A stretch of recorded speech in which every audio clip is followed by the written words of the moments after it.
PSC ക്രൗണിൻ്റെ പുതിയൊരു വീഡിയോയിലേക്ക് ഏവർക്കും സ്വാഗതം. ഇന്നത്തെ ക്ലാസ്സിൽ 10th പ്രിലിമിനറിക്ക് വേണ്ടിയിട്ടുള്ള ക്വസ്റ്റ്യൻ പേപ്പറിൻ്റെ വിശദമായിട്ടുള്ള അനാലിസിസ്. നിങ്ങൾക്കറിയാം, കഴിഞ്ഞ ദിവസം നടന്ന ഫസ്റ്റ് സ്റ്റേജിൻ്റെ ക്വസ്റ്റ്യൻ പേപ്പർ നമ്മൾ ഈ ഒരു ഡിസ്കസ് ചെയ്ത് പോയിട്ടുണ്ടായിരുന്നു. അതിൻ്റെ ഓരോ ചോദ്യങ്ങളും വന്നേക്കുന്ന ഉറവിടങ്ങളും അതുമായി ബന്ധപ്പെട്ടിട്ടുള്ള ഓരോ ചോദ്യങ്ങളും വിശദമായിട്ട് നമുക്കൊന്ന് അനലൈസ് ചെയ്യുകയാണ് ഈ ഒരു വീഡിയോയിലൂടെ ചെയ്യുന്നത്. അപ്പോൾ വരുന്ന സ്റ്റേജുകളിൽ 2, 3, 4 സ്റ്റേജൊക്കെ എഴുതാൻ പോകുന്ന ഉദ്യോഗാർത്ഥികൾക്ക് ഈ വീഡിയോ വളരെ വളരെ ഹെൽപ്ഫുൾ ആകുന്നതായിരിക്കും. കാരണം ഇതിൽ ചോദിച്ചേക്കുന്ന പല ചോദ്യങ്ങളും ഇനിയും റിപ്പീറ്റ് ചെയ്യാൻ അതേപടി തന്നെ റിപ്പീറ്റ് ചെയ്യുമെന്നല്ല. ചിലപ്പോൾ ഒരു ടോപ്പിക് ഫോർ എക്സാമ്പിൾ പറയുകയാണ്, ഇപ്പോൾ കുറിച്യ കലാപത്തെക്കുറിച്ച് 3 ചോദ്യങ്ങളുണ്ടായിരുന്നു. ഇപ്പോൾ കുറിച്യ കലാപത്തെക്കുറിച്ച് ഇത് ചോദിച്ചിട്ട് വേറെ ചോദ്യം ചോദിക്കാം, അല്ലെങ്കിൽ വൈകുണ്ഠസ്വാമിയെക്കുറിച്ചുള്ള ചോദ്യം വേറെ രീതിയിൽ വൈകുണ്ഠസ്വാമിയെക്കുറിച്ച് ചോദിക്കാം. അപ്പോൾ അതുമായിട്ട് റിലേറ്റ് ചെയ്ത് നിൽക്കുന്ന കാര്യങ്ങളാണ് ഇനി മുതലുള്ള ക്ലാസ്സിൽ നമ്മൾ 10th പ്രിലിംസിൻ്റെ മാരത്തോൺ വീഡിയോയിൽ ചെയ്യാൻ പോകുന്നത്. അപ്പോൾ 10th പ്രിലിംസിന് വേണ്ടി നമ്മൾ 1.5 മാസം നീണ്ടു നിന്നൊരു ക്രാഷ് കോഴ്സ് ചെയ്തിട്ടുണ്ടായിരുന്നു. അതിനകത്ത് ഡെയിലി എല്ലാ ദിവസവും ടൈം ടേബിൾ അടിസ്ഥാനത്തിൽ വീഡിയോസ് അപ്ലോഡ് ചെയ്തിട്ടുണ്ടായിരുന്നു. ആ വീഡിയോസ് കണ്ടു നോക്കിയിട്ടില്ല, നിങ്ങൾ തീർച്ചയായിട്ടും കണ്ടു നോക്കണം.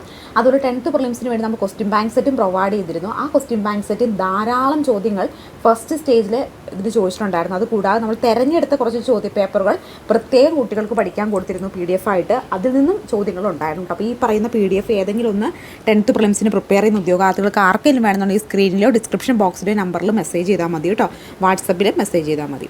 അപ്പോൾ 10th പ്രിലിമിനറി ക്വസ്റ്റ്യൻ ബാങ്കിൻ്റെ വിശദമായിട്ടുള്ള അനാലിസിസ് നമുക്ക് നോക്കാം. അതിൽ ഫസ്റ്റ് ചോദ്യം എന്ന് പറയുന്നത് 2024 സാഹിത്യത്തിനുള്ള നൊബേൽ സമ്മാനം ലഭിച്ച ക്യാൻ ഹാങ്ങിനെ കുറിച്ചുള്ള താഴെ കൊടുത്ത പ്രസ്താവനകളിൽ ശരിയായത് ഏതെന്നാണ് വെച്ചത്. അപ്പോൾ ഇവിടെ ചോദ്യം എന്താ, 2024 സാഹിത്യത്തിനുള്ള നൊബേൽ സമ്മാനത്തെക്കുറിച്ചിട്ടാണ് ഇവിടെ ചോദ്യം ചോദിച്ചേക്കുന്നത്. അപ്പോൾ അതുകൊണ്ട് തന്നെ നമ്മൾ എന്തൊക്കെ പഠിക്കണം, 2024 മുഴുവൻ നൊബേൽ സമ്മാന ജേതാക്കളും അവരെക്കുറിച്ചും ജസ്റ്റ് ഒന്ന്, അല്ലെങ്കിൽ അത് എന്ത് സബ്ജക്റ്റിനാണ് അവർക്ക് അവാർഡ് കിട്ടി തുടങ്ങിയ കാര്യങ്ങളൊന്ന് പഠിച്ചു പോകണം. അപ്പോൾ 2024 ഫസ്റ്റ് സ്റ്റേജ് പേപ്പറിൽ ക്വസ്റ്റ്യൻ പേപ്പറിൽ എന്താ ചോദിച്ചേക്കുന്നത്, സാഹിത്യത്തിനുള്ള നൊബേൽ സമ്മാനമാണ് ചോദിച്ചേക്കുന്നത്. അപ്പം വേണമെങ്കിൽ ഇനി അടുത്ത സ്റ്റേജിൽ എന്താണ് വൈദ്യശാസ്ത്രം ചോദിക്കാം, അല്ലെങ്കിൽ ഭൗതിക ശാസ്ത്രം ചോദിക്കാം. അപ്പോൾ മറ്റുള്ള അതായത് 2024 പ്രധാനപ്പെട്ട സാഹിത്യത്തിനുള്ള നൊബേൽ സമ്മാനമാണ് ഇവിടെ ചോദിച്ചിട്ടുണ്ടെങ്കിൽ മറ്റുള്ള നൊബേൽ 2024 പ്രധാനപ്പെട്ട നൊബേൽ സമ്മാനങ്ങൾ നമുക്കൊന്ന് നോക്കിപ്പോകാം. അതിൽ നമ്മൾ ആദ്യം നോക്കാൻ പോകുന്നത് വൈദ്യശാസ്ത്രത്തിനുള്ള നൊബേൽ സമ്മാനമാണ്. 2024 വൈദ്യശാസ്ത്രത്തിന് 2024 വൈദ്യശാസ്ത്രത്തിന് നൊബേൽ സമ്മാനം ലഭിച്ചത് ആർക്കാണ്? 2 വ്യക്തികൾക്കാണ് 2024 വൈദ്യശാസ്ത്രത്തിനുള്ള നൊബേൽ സമ്മാനം ലഭിച്ചത്. ആർക്കൊക്കെ? വിക്ടർ ആംബ്രോസും, ഒന്നാമത്തെ വ്യക്തി എന്ന് പറയുന്ന ആരാണ്? വിക്ടർ ആംബ്രോസ് ആണ് കേട്ടോ. വിക്ടർ ആംബ്രോസും അതുപോലെ തന്നെ വേറൊരു വ്യക്തിയും കൂടെ ഉണ്ട്, ഗാരി റൗക്കിനും വിക്ടർ ആംബ്രോസിനുമാണ് 2024 എന്താണ് വൈദ്യശാസ്ത്രത്തിനുള്ള നൊബേൽ സമ്മാനം ലഭിച്ചത്. ആർക്കൊക്കെയാണ്? വിക്ടർ ആംബ്രോസും ഗാരി റൗക്കിനുമാണ് 2024 വൈദ്യശാസ്ത്രത്തിനുള്ള നൊബേൽ സമ്മാനം ലഭിച്ചത് എന്നോർക്കുക കേട്ടോ. അപ്പോൾ എന്താണ്, 2024 വൈദ്യശാസ്ത്രത്തിനുള്ള നൊബേൽ സമ്മാന ജേതാക്കൾ ആരൊക്കെയാണ്? ഇപ്പം തന്നെ അങ്ങ് പഠിച്ചു പോയിക്കുക, അടുത്ത സ്റ്റേജിൽ ഇത് ചോദിക്കുന്നുണ്ടാവും. വിക്ടർ ആംബ്രോസും ഗാരി റൗക്കിനുമാണ് 2024 വൈദ്യശാസ്ത്രത്തിനുള്ള നൊബേൽ സമ്മാന ജേതാക്കൾ. ഇനി എന്തിനു വേണ്ടിയിട്ടാണ് ഈ വിക്ടർ ആംബ്രോസും ഗാരി റൗക്കിനും ഈ വൈദ്യശാസ്ത്രത്തിനുള്ള നൊബേൽ സമ്മാനം ലഭിച്ചത്? മൈക്രോ RNA കണ്ടെത്തലിനും പോസ്റ്റ് ട്രാൻസ്ക്രിപ്ഷൻ ജീൻ നിയന്ത്രണത്തിൽ അതിൻ്റെ പങ്കിനെക്കുറിച്ചും കണ്ടെത്തിയതിനാണ് ഈ 2 പേർക്കും നമ്മുടെ വൈദ്യശാസ്ത്രത്തിനുള്ള നൊബേൽ സമ്മാനം ലഭിച്ചത് കേട്ടോ. മൈക്രോ RNA കണ്ടെത്തലിനും പോസ്റ്റ് ട്രാൻസ്ക്രിപ്ഷനിലെ ജീൻ നിയന്ത്രണത്തിലുള്ള അതിൻ്റെ പങ്കിനെക്കുറിച്ചും കണ്ടെത്തിയതിനാണ് വിക്ടർ ആംബ്രോസും ഗാരി റൗക്കിനും 2024 വൈദ്യശാസ്ത്രത്തിനുള്ള നൊബേൽ സമ്മാനം ലഭിച്ചത്. ഇവർ 2 പേരും US പൗരന്മാരാണ് കേട്ടോ. ഇവർ 2 പേരും US പൗരന്മാരാണെന്ന് കൂടി ഓർക്കുക. അപ്പോൾ കിട്ടിയെന്ന് വിചാരിക്കുന്നു. ഇനി 2024 തന്നെ നമ്മൾ 2024 നൊബേൽ സമ്മാനങ്ങളാണല്ലോ. ഫസ്റ്റ് ചോദ്യം നൊബേൽ സമ്മാനത്തെക്കുറിച്ചിട്ടായിരുന്നു. അപ്പോൾ അതുകൊണ്ടാണ് നമ്മൾ നൊബേൽ സമ്മാനം നോക്കി പോകുന്നത്. 2024 ഭൗതിക ശാസ്ത്രം, എന്താ ഭൗതിക ശാസ്ത്രം? ഫിസിക്സ് ആണല്ലേ. ഫിസിക്സിലെ പുരസ്കാരത്തിന് അർഹരായവർ, അതായത് 2024 ഭൗതിക ശാസ്ത്ര പുരസ്കാരത്തിന് അർഹരായവർ ആരെല്ലാം എന്ന് നമുക്ക് നോക്കാം. ഈ 2024 ഭൗതിക ശാസ്ത്രത്തിനുള്ള നൊബേൽ സമ്മാനം ലഭിച്ചതും 2 പേർക്ക് തന്നെയാണ് കേട്ടോ. ഒന്ന് John J Hopfield, John J ഹോഫീൽഡും മറ്റൊന്ന് ജെഫ്രി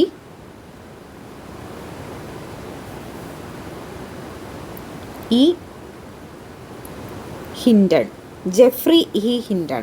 അപ്പോൾ 2024 ഭൗതിക ശാസ്ത്രത്തിനുള്ള നൊബേൽ സമ്മാന ജേതാക്കൾ എന്ന് പറയുന്നത് ജോൺ ജെ ഹോഫീൽഡും അതുപോലെ ജെഫ്രി ഇ ഹിൻഡണുമാണ് 2024 ഭൗതിക ശാസ്ത്രത്തിനുള്ള നൊബേൽ സമ്മാന ജേതാക്കൾ. അപ്പോൾ ഫസ്റ്റ് ക്വസ്റ്റ്യൻ എന്തായിരുന്നു? ഫസ്റ്റ് ക്വസ്റ്റ്യൻ സാഹിത്യത്തിനുള്ള നൊബേൽ സമ്മാന ജേതാവിനെ കുറിച്ചിട്ടായതുകൊണ്ട് നമ്മളിപ്പോൾ ഭൗതിക ശാസ്ത്ര നൊബേൽ സമ്മാന ജേതാവിനെ പരിചയപ്പെട്ടു. അതുകൂടാതെ വൈദ്യശാസ്ത്ര നൊബേൽ സമ്മാന ജേതാവിനെയും പരിചയപ്പെട്ടു.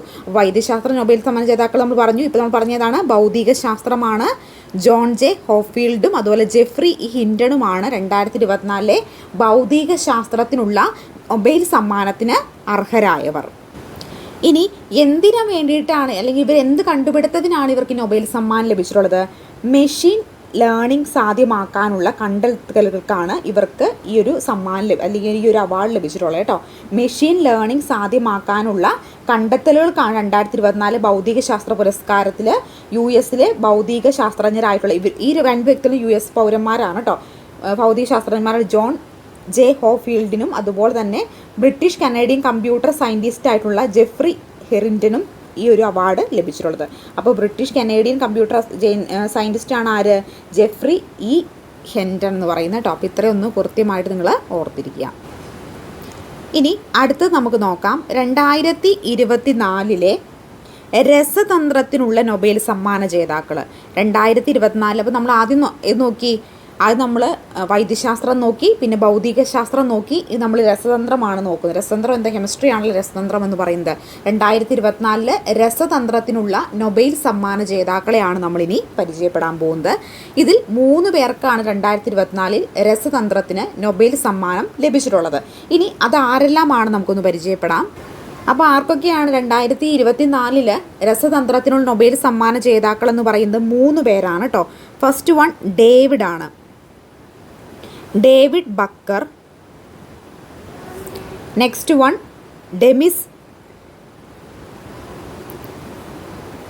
ഡെമിസ് ഹസാബിസ്.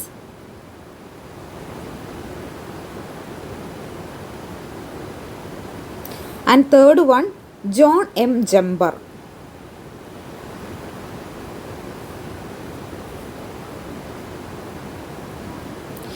ഈ 3 പേർക്കുമാണ് 2024 രസതന്ത്രത്തിനുള്ള നൊബേൽ സമ്മാനം ലഭിച്ചിട്ടുള്ളത്. ആർക്കൊക്കെയാണ്?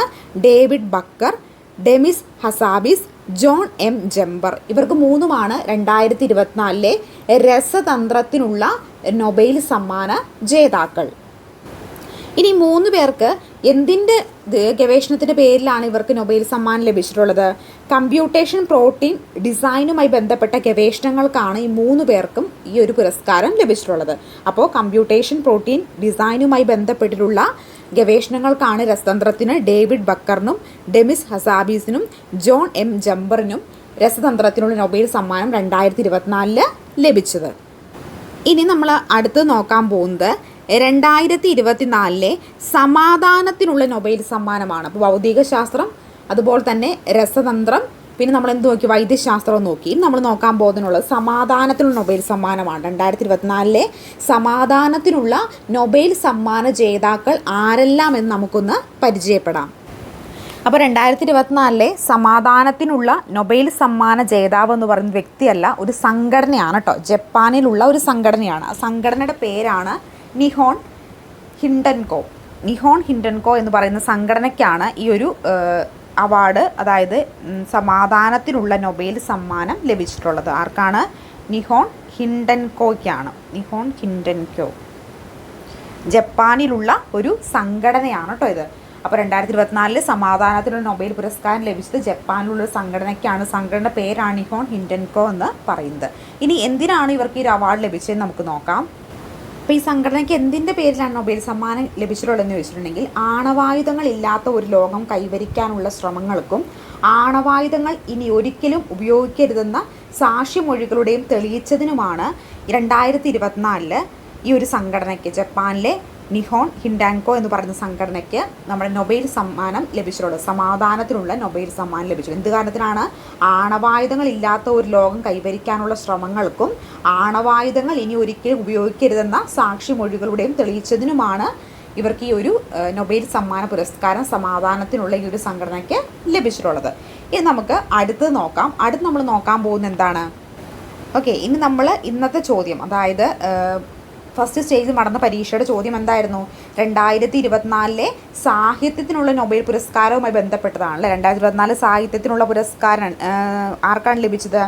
Han Kang. ആർക്കാണ്? ഹാൻ ക്യാങ് ആണ്. ഹാൻ ക്യാങ്ങിനാണ് 2024 എന്ത് ലഭിച്ചത്? സാഹിത്യത്തിനുള്ള നൊബേൽ സമ്മാനം ലഭിച്ചത്. അവരൊരു ദക്ഷിണ കൊറിയക്കാരിയാണ് കേട്ടോ. ആരാണ്? ഒരു ദക്ഷിണ കൊറിയയിൽ നിന്നുള്ള വ്യക്തിക്കാണ് 2024 സാഹിത്യത്തിനുള്ള നൊബേൽ പുരസ്കാരം ലഭിച്ചത്. വ്യക്തിയുടെ പേരെന്താണ്? ഹാൻ ക്യാങ് എന്നാണ്. ദക്ഷിണ കൊറിയക്കാരിയാണ് ഈ ഒരു വ്യക്തി. ഈ പുരസ്കാരം അവർക്ക് ലഭിച്ചത് ചരിത്രപരമായ ആഘാതങ്ങളെ അഭിമുഖീകരിക്കുകയും മനുഷ്യജീവിതത്തിൻ്റെ ദുർബല തുറന്നു കാണിക്കുകയും ചെയ്യുന്ന അവരുടെ തീവ്രമായ കാവ്യഗദ്യത്തിനാണ് ഈ പുരസ്കാരം ലഭിച്ചിട്ടുള്ളത്. അപ്പോൾ ഹാൻ ക്യാങ്ങിന് എന്തിനാണ് പുരസ്കാരം ലഭിച്ചിട്ടുള്ളത്? ചരിത്രപരമായ ആഘാതങ്ങളെ അഭിമുഖീകരിക്കുകയും മനുഷ്യജീവിതത്തിന് ദുർബലത തുറന്നു കാട്ടുകയും ചെയ്യുന്നവരുടെ തീവ്രമായ കാവ്യഗദ്യത്തിനാണ് 2024 ഹാൻ ക്യാങ്ങിന് സാഹിത്യത്തിനുള്ള നൊബേൽ സമ്മാനം ലഭിച്ചിട്ടുള്ളത്. അപ്പോൾ ഹാൻ ക്യാങ്ങിനെ കുറിച്ച് 1-2 പോയിന്റും കൂടി ഒന്ന് പറയാം. ഒന്ന്, സാഹിത്യത്തിനുള്ള നൊബേൽ പുരസ്കാരം ലഭിക്കുന്ന ആദ്യ ഏഷ്യൻ വനിതയാണ് ഈ ഹാൻ ക്യാങ് കേട്ടോ. സാഹിത്യത്തിനുള്ള നൊബേൽ പുരസ്കാരം ലഭിക്കുന്ന ആദ്യ ഏഷ്യൻ വനിതയാണ്. അതുപോലെ സാഹിത്യത്തിന് നൊബേൽ ലഭിക്കുന്ന 18ാമത് വനിത കൂടിയാണ്. അപ്പോൾ സാഹിത്യത്തിനുള്ള നൊബേൽ പുരസ്കാരം ലഭിക്കുന്ന ആദ്യ ഏഷ്യൻ വനിതയാണ്. സാഹിത്യത്തിനുള്ള നൊബേൽ പുരസ്കാരം ലഭിക്കുന്ന 18ാമത് വനിതയാണ്.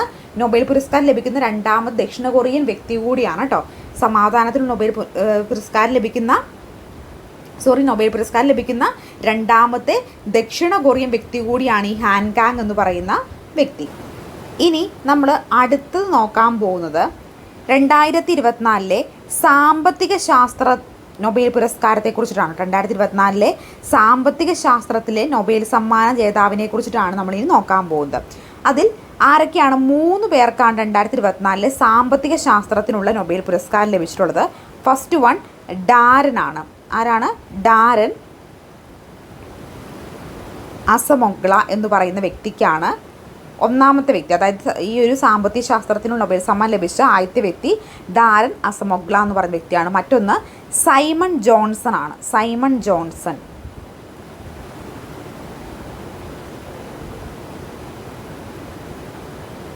Simon Johnson.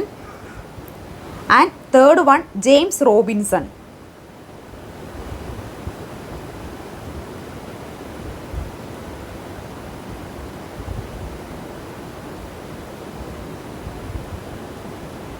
അപ്പോൾ 2024 സാമ്പത്തിക ശാസ്ത്രത്തിനുള്ള നൊബേൽ സമ്മാന ജേതാക്കൾ എന്ന് പറയുന്നത് 3 പേരാണ്. Daron Acemoglu, Simon Johnson, James Robinson എന്നിവർക്കാണ് 2024 സാമ്പത്തിക ശാസ്ത്രത്തിനുള്ള നൊബേൽ സമ്മാനം ലഭിച്ചിട്ടുള്ളത്.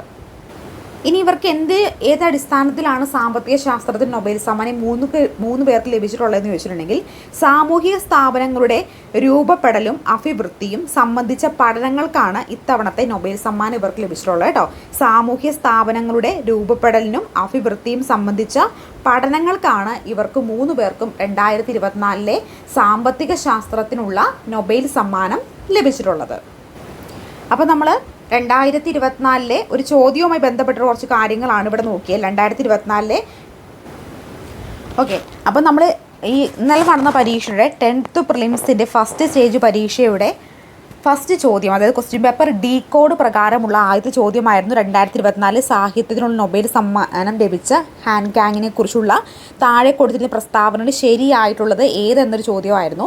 അപ്പോൾ ഈ ഒരു ചോദ്യവുമായി റിലേറ്റ് ചെയ്ത് 2024 മുഴുവൻ നൊബേൽ സമ്മാനങ്ങൾ നമ്മൾ പഠിച്ചു കഴിഞ്ഞു. ഏതൊക്കെ നോക്കി? സാഹിത്യം നോക്കി, അതുകൂടാതെ തന്നെ ഭൗതികശാസ്ത്രം നോക്കി, സാമ്പത്തിക ശാസ്ത്രം നോക്കി, രസതന്ത്രം നോക്കി, സമാധാനത്തിനുള്ള നൊബേൽ സമ്മാനം, എല്ലാ മേഖലയിലും നൊബേൽ സമ്മാനങ്ങൾ അവരുടെ ജേതാക്കളും എന്തിനാണ് അവർക്ക് സമ്മാനം ലഭിച്ചിട്ടുള്ളത് നോക്കി. ഇനി വരും സ്റ്റേജുകളിൽ 2, 3, 4 സ്റ്റേജുകളിൽ ഇപ്പോൾ പറഞ്ഞിട്ടുള്ള വേറെ ഏതെങ്കിലും ഒരു നൊബേൽ സമ്മാനമായിരിക്കും ചോദിക്കാൻ പോകുന്നത്. അതുകൊണ്ട് ഇത് മസ്റ്റായിട്ടും പഠിക്കണം. ഈ ഒരു ഞാനിവിടെ തരുന്ന വീഡിയോസ് എല്ലാം വളരെ ഇമ്പോർട്ടൻ്റ് ആയിരിക്കും കേട്ടോ.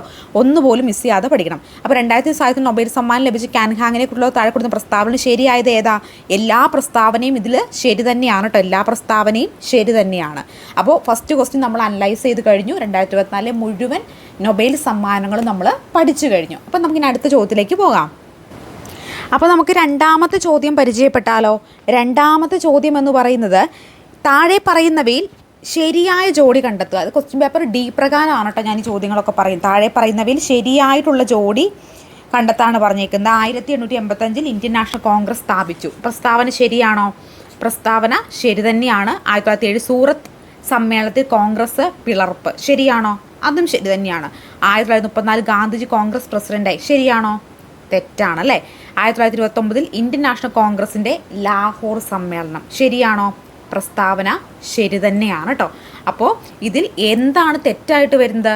ഓപ്ഷൻ എ ആണ് ഇവിടെ റൈറ്റ് ആൻസർ കേട്ടോ. അതായത് മൂന്നാമത്തേതാണ് തെറ്റായിട്ട് വരിക. ബാക്കിയെല്ലാം തന്നെ റൈറ്റ് ആണ്. 1, 2, 4 ശരിയായിട്ട് വരുന്നത്. ഓപ്ഷൻ എ ആണ് ഇവിടെ റൈറ്റ് ആൻസർ ആയിട്ട് വരുന്നത്. അപ്പോൾ ഈ ഒരു ചോദ്യത്തിൽ എന്താ ചോദിച്ചേക്കുന്നത്? ഇന്ത്യൻ നാഷണൽ കോൺഗ്രസുമായി ബന്ധപ്പെട്ടുള്ള കാര്യമാണ് പറയുന്നത്. അപ്പോൾ അതും എല്ലാം തന്നെ പ്രധാന സമ്മേളനങ്ങളുമായി ബന്ധപ്പെട്ടുള്ള കാര്യമാണ് ഇവിടെ ചോദിച്ചേക്കുന്നത്. അപ്പോൾ നമുക്ക് ഇന്ത്യൻ നാഷണൽ കോൺഗ്രസിൻ്റെ ഏറ്റവും പ്രധാനപ്പെട്ട PSC ചോദിക്കുന്ന റിപ്പീറ്റഡ് ആയിട്ടുള്ള കാര്യങ്ങളെക്കുറിച്ച് നമുക്കൊന്ന് ഓടിച്ചൊന്ന് പറഞ്ഞു പോകാം അല്ലേ. അപ്പോൾ നമുക്ക് പഠിക്കാം ഇന്ത്യൻ നാഷണൽ കോൺഗ്രസ് എന്ന് പറയുന്നത്. അപ്പോൾ ഇന്ത്യൻ നാഷണൽ കോൺഗ്രസ് എന്ന് പറയുന്നത് നമുക്ക് സ്വാതന്ത്ര്യം കിട്ടാൻ വേണ്ടിയിട്ട് ഒരു വലിയ പങ്ക് വഹിച്ചൊരു പ്രസ്ഥാനമാണല്ലോ ഇന്ത്യൻ നാഷണൽ കോൺഗ്രസ്. ഇന്ത്യൻ നാഷണൽ കോൺഗ്രസ് രൂപീകൃതമാകുന്നത് എവിടെയാണ്? അല്ലെങ്കിൽ ഇന്ത്യൻ നാഷണൽ കോൺഗ്രസ് ഫസ്റ്റ് 1885 കേട്ടോ. 1885 ഇന്ത്യൻ നാഷണൽ കോൺഗ്രസ് രൂപീകൃതമാകുന്നത്. അതായത് 1885 മുതൽ 1947 വരെ സ്വാതന്ത്ര്യം ഇന്ത്യക്ക് ലഭിക്കുന്ന കാലഘട്ടം വരെ ബ്രിട്ടീഷ് വിരുദ്ധ സമരങ്ങൾക്ക് പ്രധാന പങ്ക് വഹിച്ചതാണ് ഇന്ത്യൻ നാഷണൽ കോൺഗ്രസ്. അതായത് നമുക്ക് 1885 മുതലുള്ള 1947 വരെ ഇന്ത്യക്ക് സ്വാതന്ത്ര്യം ലഭിക്കുന്ന ആ ഒരു കാലഘട്ടത്തിൽ വരെ ഇന്ത്യക്ക് സ്വാതന്ത്ര്യം ലഭിക്കാൻ വേണ്ടി അഘോരാക്തം പ്രയത്നിച്ച ഒരു പ്രസ്ഥാനമാണ് ഇന്ത്യൻ നാഷണൽ കോൺഗ്രസ് എന്ന് പറയുന്നത്.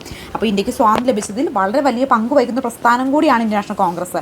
അപ്പോൾ ഇന്ത്യൻ നാഷണൽ കോൺഗ്രസ് രൂപീകൃതമായത് 1885. ഇത് ഫസ്റ്റ് സമ്മേളനം നടന്നെവിടെയാണ്? ബോംബെയിലാണ്. അപ്പോൾ ഈ ഫസ്റ്റ് സമ്മേളനത്തിന് അധ്യക്ഷൻ എന്ന് പറഞ്ഞ ആരാ? WC ബാനർജി ആണ് കേട്ടോ. ആരാണ്? WC ബാനർജി ആണെന്ന് കൂടി ഓർക്കുക. അപ്പോൾ INCയുടെ ആദ്യ സമ്മേളനം നടന്ന എന്നാ? 1885. 1885 INCയുടെ ആദ്യ സമ്മേളനം നടക്കുന്നത്. ഈ സമ്മേളനത്തിൽ 72 പേരാണ് പങ്കെടുത്തത്. അതുപോലെ തന്നെ ആദ്യ പ്രമേയം അവതരിപ്പിച്ചത് ഈ സമ്മേളനത്തിൽ G. സുബ്രഹ്മണ്യ അയ്യരാണ്. ആദ്യ പ്രമേയം അവതരിപ്പിച്ചത് എന്താണ്? G. സുബ്രഹ്മണ്യ അയ്യരാണ്. 9 പ്രമേയങ്ങളാണ് ഇവിടെ അവതരിപ്പിക്കപ്പെട്ടതെന്ന് ഓർക്കുക. ആദ്യ സെക്രട്ടറി, അതായത് ഇന്ത്യൻ നാഷണൽ കോൺഗ്രസിൻ്റെ ആദ്യ സെക്രട്ടറി ആരാ? A.O. ഹ്യൂ ആണ് ഇന്ത്യൻ കോൺഗ്രസിൻ്റെ ആദ്യ സെക്രട്ടറി എന്ന് പറയുന്നത്. ഇനി ദാദാഭായ് നവറോജി അധ്യക്ഷനായിട്ടുള്ളത് ഏത് സമ്മേളനത്തിൽ വെച്ചിട്ടാണ്? കൊൽക്കത്ത സമ്മേളനത്തിൽ വെച്ചിട്ടാണ് കേട്ടോ. ദാദാഭായ് നവറോജി ഇന്ത്യൻ നാഷണൽ കോൺഗ്രസിൻ്റെ പ്രസിഡന്റ് ആയത് ഏത് സമ്മേളനത്തിൽ വെച്ചിട്ടാണ്? കൊൽക്കത്ത സമ്മേളനത്തിൽ വെച്ചിട്ട്. ഏത് വർഷം? പിറ്റേ വർഷം 1886 ദാദാഭായ് നവറോജി കൊൽക്കത്ത സമ്മേളനത്തിൽ വെച്ച് ഇന്ത്യൻ നാഷണൽ കോൺഗ്രസിൻ്റെ പ്രസിഡന്റ് ആകുന്നത്. ദാദാഭായ് നവറോജിയുടെ പ്രത്യേകത എന്താ? INCയുടെ പ്രസിഡന്റായ ആദ്യ പാഴ്സി വംശജനാണ് കേട്ടോ ദാദാഭായ് നവറോജി. എന്താണ്? INCയുടെ പ്രസിഡന്റായ ആദ്യ പാഴ്സി വംശജനാണ്. അതുപോലെ ഏറ്റവും പ്രായത്തിൽ കൂടിയ പ്രസിഡന്റ് കൂടിയാണ് കേട്ടോ ദാദാഭായ് നവറോജി. INCയുടെ ഏറ്റവും പ്രായം കൂടിയ പ്രസിഡന്റാണ്. ആദ്യ പാഴ്സി പ്രസിഡന്റാണ്. 3 തവണയാണ് ദാദാഭായ് നവറോജി INCയുടെ പ്രസിഡന്റ് ആയിട്ടുള്ളത്. എത്ര തവണയാണ്? 3 തവണയാണെന്ന് കൂടി ഓർക്കുക കേട്ടോ. ഇനി INCയുടെ പ്രസിഡന്റായ ആദ്യ വിദേശി ചോദിക്കുകയാണെങ്കിൽ ജോർജ് യൂളാണ്. INCയുടെ പ്രസിഡന്റ് ആയിട്ടുള്ള ആദ്യ വിദേശി ചോദിക്കുകയാണെങ്കിൽ ആരാണ്? ജോർജ് യൂളാണ്. അലഹബാദിൽ വെച്ചിട്ടാണ് ജോർജ് യൂള് 1888 ഇന്ത്യൻ നാഷണൽ കോൺഗ്രസിൻ്റെ പ്രസിഡന്റ് ആകുന്നത്. അപ്പോൾ ഇന്ത്യൻ നാഷണൽ കോൺഗ്രസിൻ്റെ പ്രസിഡന്റായ ആദ്യ വിദേശിയാണ് ആര്? ജോർജ് യൂള്. അലഹബാദിൽ വെച്ചിട്ടാണ് ഈ ഒരു പ്രസിഡന്റ് സ്ഥാനത്തേക്ക് എത്തുന്നത് 1888 എന്ന് ഓർക്കുക കേട്ടോ. ഇനി INCയുടെ പ്രസിഡന്റായ ആദ്യ ദക്ഷിണേന്ത്യക്കാരൻ ആരാണ്? INCയുടെ പ്രസിഡന്റ് ആയിട്ടുള്ള ആദ്യ ദക്ഷിണേന്ത്യക്കാരൻ P. അനന്തു ചാർലു ആണ് കേട്ടോ. P. പി അനന്തചാർലുവാണ് INCയുടെ പ്രസിഡന്റ് ആയിട്ടുള്ള ആദ്യ ദക്ഷിണേന്ത്യക്കാരനെന്ന് ഓർക്കുക. INCയുടെ പ്രസിഡന്റ് ആയിട്ടുള്ള ആ ദക്ഷിണേന്ത്യക്കാരനാണ് ആര്? പി അനന്തചാർലു. നാഗ്പൂർ സമ്മേളനത്തിലാണ് അദ്ദേഹം പ്രസിഡന്റ് ആകുന്നത്. നാഗ്പൂർ സമ്മേളനത്തിൽ വെച്ചിട്ടാണ് പ്രസിഡന്റ് ആകുന്നത്. എന്ന് 1891 എന്നാണ് 1891 എന്നുകൂടി ഓർക്കുക. അപ്പോൾ എന്താണ് INCയുടെ പ്രസിഡന്റ് ആ ദക്ഷിണേന്ത്യക്കാരൻ ആരാ? പി അനന്തചാർലു ആണെന്ന് കൂടി ഓർത്തിരിക്കുക. ഇനി സി ശങ്കരൻ നായർ അതായത് അമരാവതി സമ്മേളനം INCയുടെ പ്രസിഡന്റായി INCയുടെ പ്രസിഡന്റ് ആയിട്ടുള്ള ആദ്യ മലയാളി ആരാണ്? സി ശങ്കരൻ നായരാണ് INCയുടെ പ്രസിഡന്റ് ആയിട്ടുള്ള ആദ്യ മലയാളി. അദ്ദേഹം അമരാവതിയിൽ വെച്ച് നടന്ന സമ്മേളനത്തിലാണ് പ്രസിഡന്റ് ആകുന്നത്. എവിടെ വെച്ചിട്ടാണ്? അമരാവതി എവിടെയാ? മഹാരാഷ്ട്രയിലാണ് കേട്ടോ അമരാവതി. ഏത് വർഷമാണ് അദ്ദേഹം ഈ അമരാവതിയുടെ പ്രസിഡന്റായിട്ട് മാറുന്നത്? 1897 കേട്ടോ. 1897 സി ശങ്കരൻ നായർ അമരാവതിയിൽ വെച്ച് INCയുടെ പ്രസിഡന്റ് ആകുന്നു. സി ശങ്കരൻ നായരുടെ പ്രത്യേകത എന്താ? INCയുടെ പ്രസിഡന്റ് ആകുന്ന ആദ്യ മലയാളിയാണെന്ന് കൂടി ഓർക്കുക കേട്ടോ. ഇനി അടുത്തൊരു പ്രധാനപ്പെട്ടതാണ് സൂററ്റ് പിളർപ്പ്. അതായത് മിതവാദികളും തീവ്രവാദികളും കൂടി പിരിഞ്ഞ സമ്മേളനം. അത് 1907 സൂറത്തിൽ വെച്ചിട്ടാണ്. സൂറത്ത് എവിടെയാ? ഗുജറാത്തിലാണ് കേട്ടോ സൂററ്റ് എന്ന് പറയുന്നത്. അപ്പോൾ എന്താണ്? സൂറത്ത് വിഭജനം നടക്കുന്നു. മിതവാദികളും തീവ്രവാദികളും ചേർന്ന് എന്ത് ചെയ്യുന്നു? വേർപിരിയുന്നു. റാഷ് ബിഹാരി ഘോഷ് ആയിരുന്നു ആ സമയത്തെ അധ്യക്ഷൻ എന്ന് പറയുന്നത്. സൂറത്ത് വെച്ച് നടക്കുന്നത് 1907. ഇനി സ്വരാജ് എന്ന് പറയുന്ന പദം ആദ്യമേ ഉപയോഗിച്ച സമ്മേളനം. സ്വരാജ് എന്ന് പറയുന്ന പദം ആദ്യമായിട്ട് ഉപയോഗിച്ചത് ഏത് സമ്മേളനത്തിൽ വെച്ചിട്ടാണ്? കൊൽക്കത്ത സമ്മേളനത്തിൽ വെച്ചിട്ടാണ് കേട്ടോ. 1906 കൊൽക്കത്ത സമ്മേളനത്തിൽ വെച്ചിട്ടാണ് സ്വരാജ് എന്ന് പറയുന്ന പദം ആദ്യമായിട്ട് ഉപയോഗിക്കുന്നത് എന്നുകൂടി ഓർത്തിരിക്കുക. അതുപോലെ തന്നെ സ്വദേശി എന്ന മുദ്രാവാക്യം ആദ്യമായി ഉയർത്തിയത് ബനാറസിൽ വെച്ച് നടന്ന സമ്മേളനത്തിലാണ്. സ്വദേശി എന്ന് പറയുന്ന മുദ്രാവാക്യം ആദ്യം ഉയർത്തിയത് ബനാറസിൽ വെച്ച് നടന്ന സമ്മേളനത്തിലാണ്. 1905 ഗോപാലകൃഷ്ണ ഗോഖലെ ആയിരുന്ന സമയത്തെ അധ്യക്ഷൻ. ആരായിരുന്നു? ഗോപാലകൃഷ്ണ ഗോഖലെയാണ് ആ സമയത്തെ അധ്യക്ഷൻ എന്നുകൂടി ഓർക്കുക. പിന്നെ മറ്റൊന്നാണ് ലക്നൗ സമ്മേളനം ഇമ്പോർട്ടൻ്റ് ആണ്. ലക്നൗ സമ്മേളനത്തെ പ്രത്യേകത 1916 ലക്നൗ സമ്മേളനം നടക്കുന്നത്. എന്നാണ്? 1916 ലക്നൗ സമ്മേളനത്തെ പ്രത്യേകത എന്താ? ലക്നൗ എവിടെയാ? ഉത്തർപ്രദേശിലാണ് കേട്ടോ ലക്നൗ എന്ന് പറയുന്നത്. മിതവാദികളും തീവ്രദേശീയവാദികളുമായിട്ട് പിരിഞ്ഞു. എപ്പോൾ? 1907 സൂററ്റിൽ പിരിഞ്ഞു നമ്മൾ പറഞ്ഞല്ലേ. ഇവർ ഒരുമിച്ചത് ഈ ഒരു 1916 ലക്നൌവിൽ നടന്ന സമ്മേളനത്തിലാണ്. ഈ പിരിഞ്ഞവർ സൂറത്ത് പിളർപ്പുണ്ടായ സമയത്ത് ഈ മിതവാദം തീവ്രദേശീയവാദമോട് പിരിഞ്ഞെന്ന് നമ്മൾ പറഞ്ഞു. 1907 സൂററ്റിൽ വെച്ചിട്ട് ഇവർ ഒരുമിച്ചത് ലക്നൌവിൽ സമ്മേളനത്തിൽ വെച്ചിട്ടാണ്. ലക്നൗ എവിടെയാണ്? ഉത്തർപ്രദേശിലാണ്. ഇവർ ഒതിപ്പിക്കുമ്പോൾ INCയുടെ പ്രസിഡന്റ് എന്ന് പറയുന്നത് AC മുജാദാറാണ് കേട്ടോ. മുജാദാറാണ് ആ സമയത്ത് പ്രസിഡൻ്റായിട്ട് വരുന്നത്. 1916 ഇവർ എന്താണ് ഒന്നിക്കുന്നത്. അതുപോലെ 1916 ലക്നൌവിൽ സമ്മേളനത്തിൽ മറ്റൊരു പ്രത്യേകത എന്ന് പറയുന്നത് ഗാന്ധിജിയും ജവഹർലാൽ നെഹ്റുവും ആദ്യമായി കണ്ടുമുട്ടിയത് ലക്നൌവിൽ വെച്ചിട്ടാണ്. ഗാന്ധിജിയും ജവഹർലാൽ നെഹ്റുവും ആദ്യമായിട്ട് ലക്നൗ സമ്മേളനത്തിൽ വെച്ചിട്ടാണ് കണ്ടുമുട്ടുന്നത്. പിന്നെ 1917 ഇതിനും ഒരു പ്രത്യേകത കൂടിയുണ്ട്. 1917 നടന്ന സമ്മേളനം, അതായത് കൊൽക്കത്തയിൽ വെച്ചിട്ടാണ് ഈ സമ്മേളനത്തിന് വേദി. ആനി ബെസൻ്റാണ് പ്രസിഡന്റ് സ്ഥാനം വഹിച്ചത്. INC പ്രസിഡന്റ് ആകുന്ന ആദ്യ വനിത അല്ലെങ്കിൽ ആദ്യ വിദേശിയാണ് ആര്? ആനി ബെസൻ്റ് കേട്ടോ. ആനി ബെസൻ്റ് പ്രത്യേകത എന്താ? INC പ്രസിഡന്റായ ആദ്യ വനിത അല്ലെങ്കിൽ ആദ്യ വിദേശിയാണ് ആനി ബെസൻ്റ്. 1917 കൊൽക്കത്ത സമ്മേളനത്തിൽ വെച്ചിട്ടാണ് INCയുടെ പ്രസിഡന്റ് പദം ആനി ബെസൻ്റ് അലങ്കരിക്കുന്നത്. ഇനി 1920 കൊൽക്കത്തയിൽ വെച്ച് നടന്ന പ്രത്യേക സമ്മേളനമുണ്ട്. അതും വളരെ ഇമ്പോർട്ടൻ്റ് ആണ്. അതിൻ്റെ പ്രത്യേകത ഗാന്ധിജി നിസ്സഹരണ പ്രസ്ഥാന പ്രമേയം അവതരിപ്പിച്ചതാണ് കേട്ടോ. അപ്പോൾ ഗാന്ധിജി നിസ്സഹരണ പ്രസ്ഥാന പ്രമേയം അവതരിപ്പിച്ചെന്ന 1920 കൊൽക്കത്തയിൽ നടന്ന പ്രത്യേക സമ്മേളനത്തിലാണ്. ലാലാ ലജ്പത് റായ് ആയിരുന്നു ആ സമയത്ത് ഇന്ത്യൻ നാഷണൽ കോൺഗ്രസിൻ്റെ പ്രസിഡന്റ് സ്ഥാനം അലങ്കരിച്ചിരുന്നത്. അതുപോലെ മറ്റൊരു സമ്മേളനമാണ് കാക്കിനട സമ്മേളനത്തെ പ്രത്യേകത TK മാധവൻ ഐത്തോച്ചാടന പ്രമേയം അവതരിപ്പിച്ച INCയുടെ സമ്മേളനമാണ് കേട്ടോ. TK മാധവൻ എന്താണ് 1923 കാക്കിനട സമ്മേളനത്തിൽ വെച്ചിട്ടാണ് ഐത്തോച്ചാടന പ്രമേയം അവതരിപ്പിക്കുന്നത്. ഇനി ബെൽഗാം സമ്മേളനം പ്രത്യേകത എന്താ? 1924 ബെൽഗാം സമ്മേളനം നടക്കുന്നത്. ഈ ചോദ്യം അങ്ങനെയല്ലായിരുന്നോ നോക്കിക്കേ. 1934 ഗാന്ധി കോൺഗ്രസ് പ്രസിഡൻ്റായി. ആ പ്രസ്താവന ഇവിടെ തെറ്റാണല്ലോ. എന്നാൽ ഗാന്ധിജി കോൺഗ്രസിൻ്റെ പ്രസിഡൻ്റ് ആകുന്നത് 1924 എന്താണ് ബെൽഗാം സമ്മേളനത്തിൽ വെച്ചിട്ടാണ്. 1924 ബെൽഗാം സമ്മേളനത്തിൽ വെച്ചിട്ടാണ് ഗാന്ധിജി കോൺഗ്രസിൻ്റെ പ്രസിഡന്റ് സ്ഥാനം വഹിക്കുന്നത്. എന്നാൽ 1924 ബെൽഗാം സമ്മേളനത്തിൽ വെച്ചിട്ടാണത് പ്രസിഡന്റ് സ്ഥാനം വഹിക്കുന്നത്. അപ്പോൾ അത് മഹാത്മാഗാന്ധി അധ്യക്ഷനായ സമ്മേളനം കൂടിയാണ് ഏത് നമ്മുടെ 1924 ബെൽഗാം സമ്മേളനം എന്നുകൂടി ഓർക്കുക കേട്ടോ. ഇനി അടുത്തതാണ് ലാഹോർ സമ്മേളനം.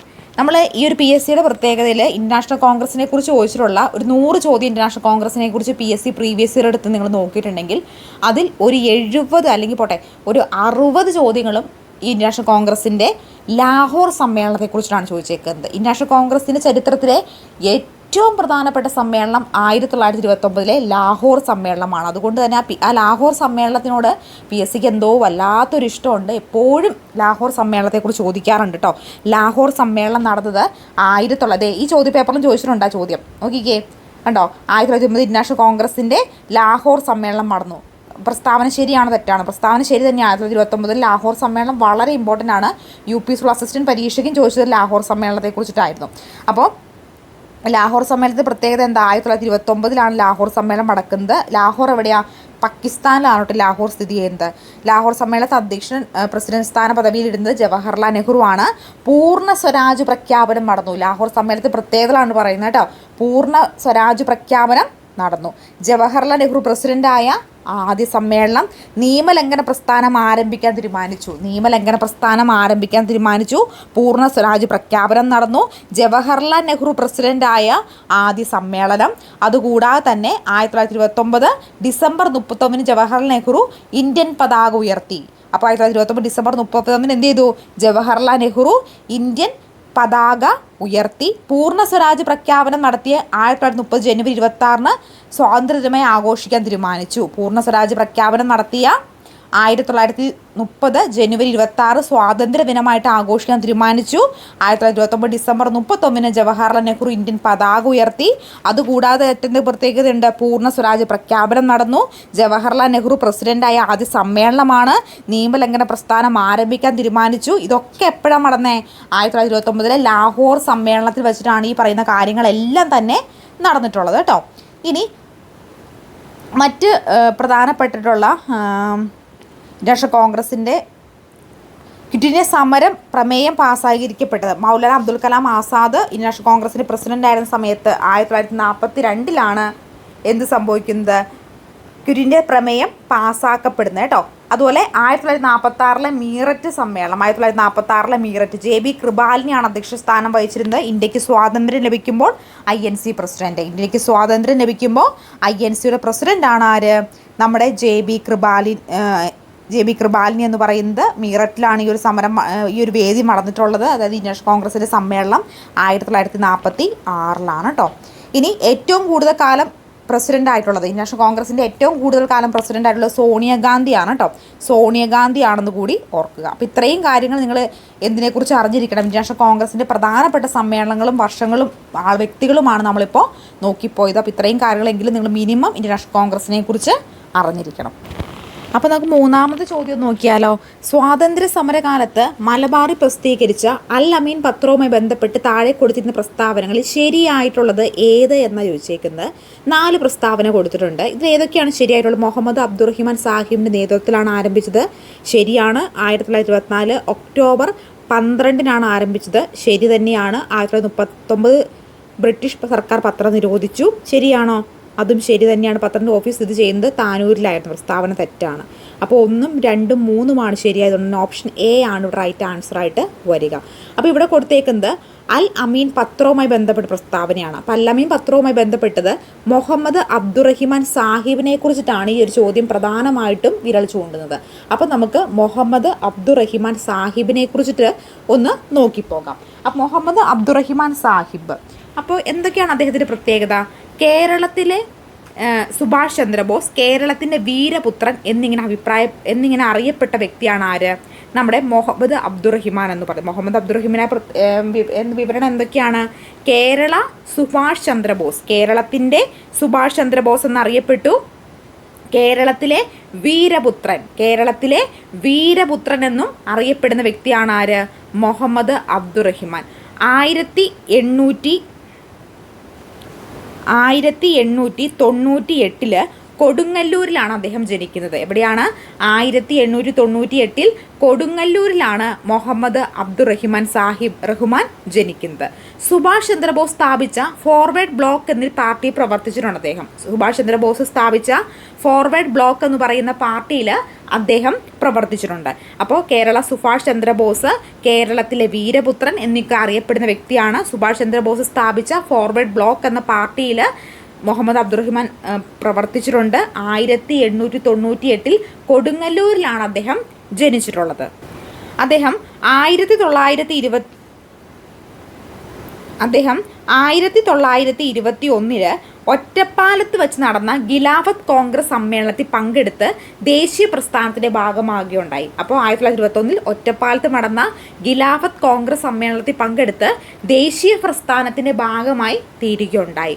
മൗലാന അബ്ദുൽ കലാം ആസാദിന്റെ ഖിലാഫത്ത് ആൻഡ് ജെറുസലം അറബ് എന്ന ഗ്രന്ഥം വായിച്ചതോടെ ദേശീയ പ്രസ്ഥാനത്തോടുള്ള ആഭിമുഖ്യം വർദ്ധിക്കുകയും ചെയ്തു. അപ്പോൾ മൗലാന അബ്ദുൽ കലാം ആസാദിന്റെ ഖിലാഫത്ത് ആൻഡ് ജസീറത്തുൽ അറബ് എന്ന ഗ്രന്ഥം വായിച്ചതോടെ ദേശീയ പ്രസ്ഥാനത്തിലുള്ള ഒരു അഭിനിവേശം കൂടി ഇദ്ദേഹത്തിന് ഉണ്ടാവുകയുണ്ടായി. 1921 ഒറ്റപ്പാലത്ത് നടന്ന ഖിലാഫത്ത് കോൺഗ്രസ് സമ്മേളനത്തിൽ പങ്കെടുത്ത് ദേശീയ പ്രസ്ഥാനത്തിന്റെ ഭാഗമാകുക കൂടി ഇദ്ദേഹം ചെയ്തിരുന്നു.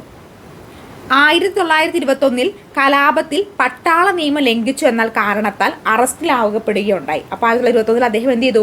പട്ടാള നിയമം ലംഘിച്ചു എന്ന കാരണത്താൽ അറസ്റ്റ് ചെയ്യപ്പെടുകയും 1923 ജയിൽ മോചിതനാവുകയും ചെയ്തു. അപ്പോൾ അദ്ദേഹം 1921 അറസ്റ്റ് ചെയ്യപ്പെട്ട് 1923 ജയിൽ മോചിതനായതുള്ള ഇത്രയും കാലഘട്ടത്തിൽ അദ്ദേഹം ജയിലിൽ കിടക്കേണ്ട ഒരു പ്രശ്നമുണ്ടാകുകയും ചെയ്തു. ദേശീയ പ്രസ്ഥാനത്തെ ശക്തിപ്പെടുത്താനായി 1924 ഒക്ടോബർ 12 കോഴിക്കോട് അൽ അമീൻ എന്ന് പറയുന്ന പത്രം സ്ഥാപിച്ചു. അപ്പോൾ അൽ അമീൻ പത്രം സ്ഥാപിച്ചതെന്ന 1924 ഒക്ടോബർ 12 കോഴിക്കോട് അൽ അമീൻ എന്ന് പറയുന്ന പത്രവും ഇദ്ദേഹം സ്ഥാപിക്കുകയുണ്ടായി. ദേശീയ പ്രസ്ഥാനത്തെ ശക്തിപ്പെടുത്താനായിട്ടാണ് അദ്ദേഹം ഈ ഒരു പത്രം സ്ഥാപിച്ചത്.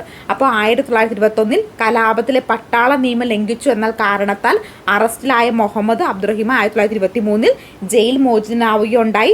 ദേശീയ പ്രസ്ഥാനത്തെ ശക്തിപ്പെടുത്താനായി 1924 ഒക്ടോബർ 12 കോഴിക്കോട് അൽ അമീൻ എന്ന് പറയുന്ന പത്രവും ഇദ്ദേഹം സ്ഥാപിക്കുകയുണ്ടായി. ഇനി അൽ അമീൻ പത്രം സ്ഥാപിച്ചു എന്ന് നമ്മൾ പറഞ്ഞല്ലേ. ഈ അൽ അമീൻ പത്രത്തിൻ്റെ ആദ്യ കോപ്പിയിൽ ആശംസ പ്രസംഗം എഴുതിയത് വള്ളത്തോളായിരുന്നു കേട്ടോ. അൽ അമീൻ പത്രത്തിൻ്റെ ആദ്യ കോപ്പിയിൽ ആശംസ പ്രസംഗം എന്ന് പറയുന്നത് എഴുതിയത് ആരാണ്? വള്ളത്തോളാണ് അതിനകത്ത് ആശംസ പ്രസംഗം എഴുതിയത്. ഇദ്ദേഹം 1937 മദ്രാസ് അസംബ്ലിയിലേക്ക് തിരഞ്ഞെടുക്കപ്പെടുകയുണ്ടായി. 1937 മദ്രാസ് അസംബ്ലിയിലേക്ക് തിരഞ്ഞെടുക്കപ്പെടുകയുണ്ടായി. KPCCയിലേക്ക് തിരഞ്ഞെടുക്കപ്പെട്ടത് 1903 കാലഘട്ടങ്ങളിൽ, അതായത് KPCCയിലേക്ക് 3 കാലഘട്ടങ്ങളിൽ അദ്ദേഹം തിരഞ്ഞെടുക്കപ്പെട്ടു. 1938, 1939, 1940 എന്നീ കാലഘട്ടങ്ങളിൽ KPCCയിലേക്കും അദ്ദേഹം തിരഞ്ഞെടുക്കപ്പെട്ടു. അപ്പോൾ മദ്രാസ് അസംബ്ലിയിലേക്ക് 1937 തിരഞ്ഞെടുക്കപ്പെട്ടു. KPCCയിലേക്ക് 1938 39 40 വർഷങ്ങളിലൊക്കെ അദ്ദേഹം തിരഞ്ഞെടുക്കപ്പെടുകയുണ്ടായി. അതുപോലെ തന്നെ രണ്ടാം ലോക മഹായുദ്ധ സമയത്ത് കോൺഗ്രസ് യുദ്ധവും എന്ന മുഖപ്രസംഗം പ്രസിദ്ധീകരിച്ചു. രണ്ടാം ലോക മഹായുദ്ധ സമയത്ത് കോൺഗ്രസും യുദ്ധവും എന്ന മുഖപ്രസംഗം പ്രസിദ്ധീകരിച്ച വ്യക്തിയാണ് കേട്ടോ അദ്ദേഹം. രണ്ടാം ലോക മഹായുദ്ധ സമയത്ത് കോൺഗ്രസും യുദ്ധവും എന്ന മുഖപ്രസംഗം പ്രസിദ്ധീകരിച്ച് വളരെയധികം പ്രശസ്തി ആർജിച്ച ഒരു വ്യക്തി കൂടിയായിരുന്നു. 1998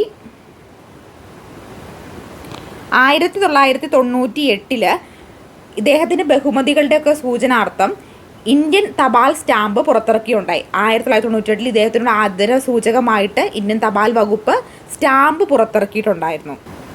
അക്കിത്തം, പ്രശസ്തനായിട്ടുള്ള അക്കിത്തം പ്രസിദ്ധീകരിച്ച അക്കിത്തത്തിൻ്റെ മരണമില്ലാത്ത മനുഷ്യൻ എന്ന കവിത ഇദ്ദേഹത്തെക്കുറിച്ച് പരാമർശിച്ചിട്ടുള്ളതാണ് കേട്ടോ.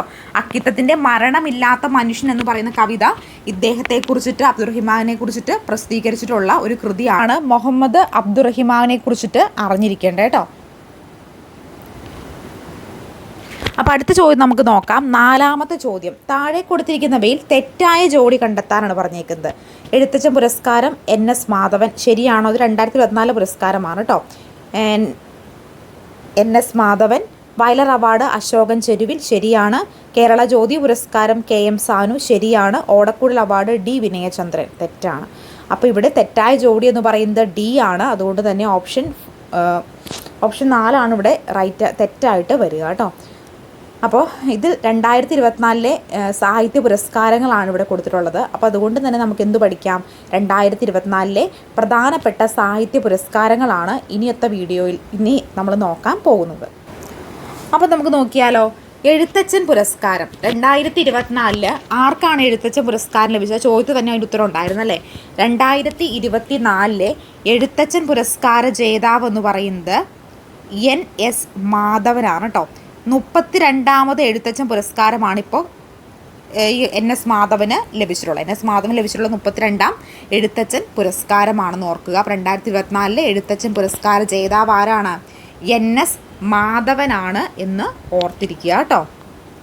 അപ്പോൾ 2024 എഴുത്തച്ഛൻ പുരസ്കാരം ലഭിച്ചത് എന്താണ്? NS മാധവനാണ് നമ്മൾ പറഞ്ഞല്ലേ. അപ്പോൾ അങ്ങനെയാണെങ്കിൽ 2023 എഴുത്തച്ഛൻ പുരസ്കാരം ലഭിച്ച വ്യക്തി ആരാണ്? SK വസന്തനാണ് കേട്ടോ. 2023 എഴുത്തച്ഛൻ പുരസ്കാരം ലഭിച്ചത് 2023 ലഭിച്ചത് SK വസന്തനാണ്. SK Vasanthan ഓർത്തിരിക്കണേ. SK വസന്തനാണ് 2023 Ezhuthachan പുരസ്കാരം ലഭിച്ചത്. 2022 ചോദിക്കുകയാണെങ്കിൽ M സേതുമാധവനാണ്. 31ാമത്തെ പുരസ്കാരമാണ് SK വസന്തൻ ലഭിച്ചത്. സേതുമാധവനാണെങ്കിൽ 30ാമത്തെ പുരസ്കാരവുമാണ്. അപ്പോൾ 2024 എഴുത്തച്ഛൻ പുരസ്കാരം ലഭിച്ചത് NS മാധവനാണ്. അപ്പോൾ ഓർക്കണേ 2024 സാഹിത്യത്തിനുള്ള നൊബേൽ സമ്മാനം. അപ്പോൾ ഓർക്കണേ 2024 എഴുത്തച്ഛൻ പുരസ്കാരം ലഭിച്ചത് NS മാധവനാണ്. 32ാമത്തെ എഴുത്തച്ഛൻ പുരസ്കാരമാണ് NS മാധവൻ ലഭിച്ചത്. 2023 SK വസന്തനാണ് എഴുത്തച്ഛൻ പുരസ്കാരം ലഭിച്ചത്. 31ാം എഴുത്തച്ഛൻ പുരസ്കാരമാണ് SK വസന്തൻ ലഭിച്ചത്. 2022 M സേതുമാധവന് 30ാം എഴുത്തച്ഛൻ പുരസ്കാരം ലഭിക്കുന്നത്. ഇനി അടുത്തത് വയലാർ അവാർഡ് ജേതാവ്, വയലാർ രാമവർമ്മ സാഹിത്യ പുരസ്കാരം നേടിയത് 2024 വയലാർ രാമവർമ്മ സാഹിത്യ പുരസ്കാരം നേടിയത് ആരാന്ന് ചോദിക്കുകയാണെങ്കിൽ അശോകൻ ചെരുവിലാണ് കേട്ടോ. അശോകൻ ചെരുവിലിനാണ് 2024 48ാമത് വയലാർ രാമവർമ്മ സാഹിത്യ പുരസ്കാരം ലഭിക്കുന്നത്. 48ാമത് വയലാർ രാമവർമ്മ സാഹിത്യ പുരസ്കാരം ലഭിക്കുന്ന ആർക്കാണ്? അശോകൻ ചെരുവിലിനാണ്. കൃതി കാട്ടൂർ കടവ് എന്ന് പറയുന്ന കൃതിക്കാണ്. എന്താണ്? കാട്ടൂർ കടവ് എന്ന് പറയുന്ന കൃതിക്കാണ് അദ്ദേഹത്തിന് ഈ അവാർഡ് ലഭിക്കുന്നത് എന്ന് ഓർക്കുക. അപ്പോൾ കാട്ടൂർ കടവ് എന്ന് പറയുന്ന കൃതിക്കാണ് അദ്ദേഹത്തിന് അവാർഡ്. അപ്പോൾ 48ാമത് വയലാർ രാമവർമ്മ സാഹിത്യ പുരസ്കാരം 2024 നേടിയത് അശോകൻ ചെരുവിലാണ്. കൃതി കാട്ടൂർ കടവ് എന്ന് പറയുന്ന കൃതിക്കാണ് അദ്ദേഹത്തിന് ഈ ഒരു അവാർഡ് ലഭിക്കുന്നതെന്ന് കൂടി ഓർക്കുക കേട്ടോ. അശോകൻ ചെരുവിൽ.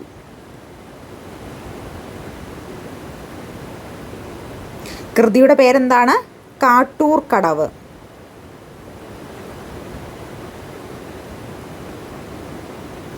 അങ്ങനെയാണെങ്കിൽ 2023 വയലാർ അവാർഡ് ജേതാവ് ആരാ? ശ്രീകുമാരൻ തമ്പിയാണ് കേട്ടോ. 2023 വയലാർ അവാർഡ് ജേതാവ് എന്ന് പറയുന്നത് ശ്രീകുമാരൻ തമ്പിയാണ്. 2023 വയലാർ അവാർഡ് ജേതാവ് ആരാണ്? ശ്രീകുമാരൻ തമ്പിയാണ്. കൃതി ജീവിതം ഒരു പെൻഡുലം എന്ന് പറയുന്ന കൃതിക്കാണ് അദ്ദേഹത്തിന് ഒരു അവാർഡ് ലഭിച്ചത്. ആരാണ്? ശ്രീകുമാരൻ തമ്പിയാണ്.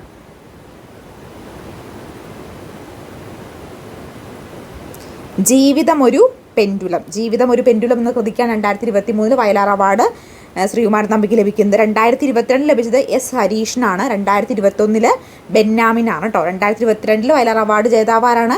S ഹരീഷും 2021 ബെന്യാമിനുമാണെന്ന് ഓർക്കുക. ഇനി അടുത്തതാണ് ONV പുരസ്കാരം എന്ന് പറയുന്നത്. ONV പുരസ്കാരം 2024 ലഭിച്ചത് ONV പുരസ്കാരം 2024 ലഭിച്ചത് പ്രതിഭ റായിക്കാണ് കേട്ടോ. പ്രതിഭ റായിക്കാണ് ഈ 2024 നമ്മുടെ ഈ ഒരു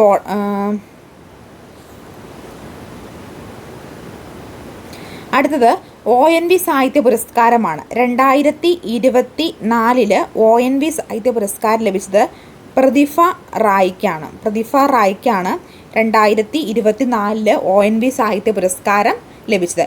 യുവ സാഹിത്യ പുരസ്കാരമാണ് കേട്ടോ. ഇതൊരു യുവ സാഹിത്യ പുരസ്കാരമാണെന്ന് കൂടി ഓർക്കുക. അടുത്തത് തകിഴി സാഹിത്യ പുരസ്കാരമാണ്. തകിഴി സാഹിത്യ പുരസ്കാരം 2024 ലഭിച്ചത് MK സാനുവിനാണ്. 2024 തകിഴി സാഹിത്യ പുരസ്കാരം ലഭിച്ചത് ആർക്കാണ്? MK സാനുവിനാണ് 2024 തകിഴി സാഹിത്യ പുരസ്കാരം ലഭിച്ചത്. 2023 തകിഴി സാഹിത്യ പുരസ്കാരം ലഭിച്ചത് M മുകുന്ദനാണ്. എന്താണ്? M മുകുന്ദനാണ് 2023 തകിഴി സാഹിത്യ പുരസ്കാരം ലഭിച്ചത്. 2024 MK സാനുവിനാണ് തകിഴി സാഹിത്യ പുരസ്കാരം ലഭിച്ചത് എന്നുകൂടി ഓർക്കുക. അടുത്തതാണ് പത്മപ്രഭ പുരസ്കാരം. പത്മപ്രഭ പുരസ്കാരം 2024 ലഭിച്ചത് റഫീഖ് അഹമ്മദിനാണ്. റഫീഖ് അഹമ്മദിനാണ് 2024 പത്മപ്രഭ പുരസ്കാരം ലഭിച്ചത് കേട്ടോ. പത്മപ്രഭ പുരസ്കാരം എന്താണ്? റഫീഖ് അഹമ്മദിനാണ് 2024 ലഭിച്ചത്. 2023 സുഭാഷ് ചന്ദ്രനാണ് ലഭിച്ചത്. സുഭാഷ് ചന്ദ്രൻ. അപ്പോൾ 2023 സുഭാഷ് ചന്ദ്രനും 2024 റഹീം അഹമ്മദിനുമാണ് പത്മപ്രഭ പുരസ്കാര ജേതാക്കൾ. അടുത്തത് കടമ്മനിട്ട രാമകൃഷ്ണൻ പുരസ്കാരം. കടമ്മനിട്ട രാമകൃഷ്ണൻ പുരസ്കാരം ലഭിച്ചതും 2024 ആർക്ക് തന്നെയാണ്? റഹീം അഹമ്മദിന് തന്നെ. റഫീഖ് അഹമ്മദിന് തന്നെയാണ് 2024 എന്താണ് കടമ്മനിട്ട രാമകൃഷ്ണ പുരസ്കാരം ലഭിച്ചത് കേട്ടോ. 2023 കടമ്മനിട്ട രാമകൃഷ്ണ പുരസ്കാരം ലഭിച്ചത് പ്രഭാവർമ്മയാണ്. പ്രഭാവർമ്മ 2023 കേട്ടോ. 2023 പ്രഭാവർമ്മയ്ക്കും 2024 റഹീം അഹമ്മദിനുമാണ് കടമ്മനിട്ട രാമകൃഷ്ണ പുരസ്കാരം ലഭിച്ചത്. അപ്പോൾ ഇത്രയും പുരസ്കാരങ്ങൾ നിങ്ങൾ കൃത്യമായി ഇത്രയും പുരസ്കാരങ്ങളാണ് നമ്മൾ ഈ ഒരു ചോദ്യവുമായി ബന്ധപ്പെട്ടിട്ടുള്ളത് നോക്കിയിട്ടുള്ളത്. അപ്പോൾ ആദ്യത്തെ 4 ചോദ്യവും അതുമായി ബന്ധപ്പെട്ടുള്ള മുഴുവൻ കാര്യങ്ങളുമാണ് ഇന്നത്തെ വീഡിയോ നമ്മൾ നോക്കിയിട്ട് പോയത്. അപ്പോൾ ഈ ഇപ്പോൾ പറഞ്ഞിട്ടുള്ള മുഴുവൻ കാര്യങ്ങൾ നിങ്ങൾ കൃത്യമായിട്ട് ഓർത്തിരിക്കണം. കാര്യം ഇത് വളരെ വളരെ ഇമ്പോർട്ടൻ്റ് ആണ്. വരും ഘട്ടങ്ങളിൽ 2, 3, 4 ഘട്ടങ്ങളിൽ ഇതിന്ന് ചോദ്യങ്ങളുണ്ടാകും.